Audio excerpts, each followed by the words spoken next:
give this to her to put on the overhead? Yeah, can we do that? Yeah. This is Chief Pete McArdle from the West Babylon Fire Department. Thank you, Chief, for being here today. Good afternoon, everybody. On behalf of my membership of the West Babylon Fire Department, that's why I'm here today. Just to give you a little background of the area that I'm talking about, it is County Road 93, I believe, or 96. Let me just double check that. County Road 96, Grady Sneck Road, from Route 109 to Montauk Highway. It's a 1.2 mile section of road. On that road, there are 7 traffic lights. Out of the 7 traffic lights in that 1.2 mile radius or road, 5 of those traffic lights have red light cameras on them in my district. Out of those 5 cameras, I have members responding to 2 firehouses, both along Grady Sneck Road, constantly getting summonses for red light cameras. Now, this particular one I want to show you here isn't a member. This is one of my ambulances coming through. My experiences with the TPVA have not been very conducive.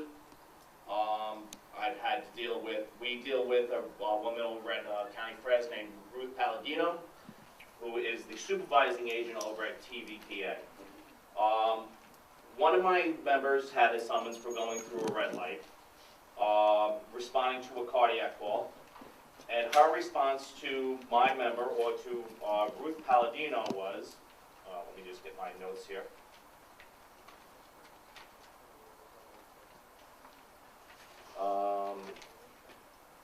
That the member went through the intersection at 51 miles an hour, entering a school zone. Now, the problem here is, if you enter the intersection at 51 miles an hour, entering a school zone, these are red light cameras, not speed cameras. So why are we calculating how fast this person was going through the intersection? Number 2, the school zone that he's talking about was at 6 o'clock at night. Number 3, it's 4th of July. I don't think school's in session on 4th of July. The other problem was she was complaining that there was no visible lights flashing on the vehicle as it went through the intersection. New York State vehicle traffic law clearly defines an emergency volunteer, a volunteer fireman is allowed to have 1 forward-facing blue light. If you notice, just looking at the ambulance here, you can't see the front of the vehicle. You're getting the back of the vehicle. But these are what the TPVA are doing. Last year I had to answer over 20 summonses from my membership that is responding on that 1.2 mile piece of roadway that has 5 traffic light cameras on it, responding to 2 firehouses in West Babylon. Now, the other problem I have is there are other county roads in my district. I have County Road 2, which is a straight path. Straight path from the Southern State Parkway north to, say, Long Island Avenue, 1.7 miles. 10 traffic lights, 0 red light cameras. One of the worst intersections in my district, straight path and Little East Neck Road.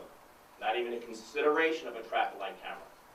If this was truly based upon safety and not revenue, there would be a red light camera on that intersection. There is 0 consideration for that intersection because it doesn't pay out the summonses that another intersection might pay. That's the problem. Chief, does this have an impact on the response times in your department? It doesn't have an impact on the response time for my department per se. It has an impact on the response time of the membership that live on that route because they have found other ways to come to the firehouse.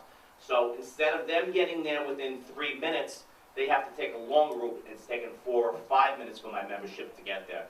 On those particular members, I have my area. I have 7 square miles of area in West Babylon that I have to deal with for the fire district. So I get my membership. I can get my first vehicle out within the first 5 minutes, that's not a problem, that's not an issue. It's the subsequent vehicles that come along. If I need to get 2 or more engines out, it slows them down. The initial engine or the initial vehicle that gets out is usually not impacted that bad. It's just the membership that comes from that area that's impacted, because they had to find to come around different ways now. They no longer come down Grady's Neck Road. They'll come the back way. They'll come all different ways, but it's increasing their response time from possibly 3 minutes to up to 5 and 6 minutes now, just on those particular numbers. Anybody else have any questions for Chief? I mean, like, you would think the traffic violation bureau would come to you as the chief of that area and say, hey, where's the worst intersections? Did they ever come to you and ask you what the input of where they should go? No, and let me just, can you entertain me real quick? I have a letter here from my predecessor, Chief Jim Campbell. Jim Campbell was the chief of the West Valley Fire Department before I was the chief, and this letter was dated June 2nd, 2013 to County Executive Steve Malone. Okay? And it just goes to his mindset on why we get